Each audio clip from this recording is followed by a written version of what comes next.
So though the tube may have been preserved, there is still going to be some level of scarring along that tube that was preserved. And that is why once an ectopic pregnancy has occurred, particularly if the tube was preserved, the chance of having another ectopic pregnancy is high nonetheless because of the residual scarring tissue. If the fallopian tube itself was removed, remember there are two fallopian tubes. Very often the other fallopian tube can compensate.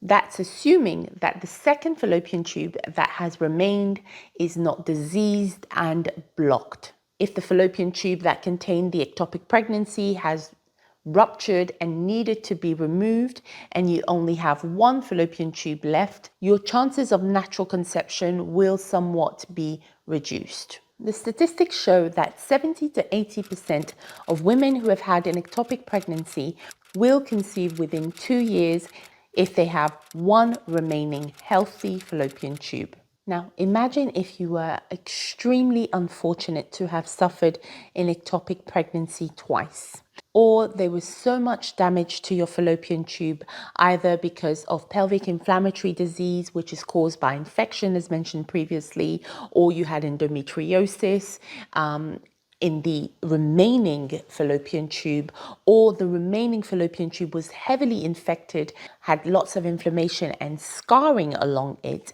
your chances of falling pregnant naturally would be significantly reduced. Science says almost impossible.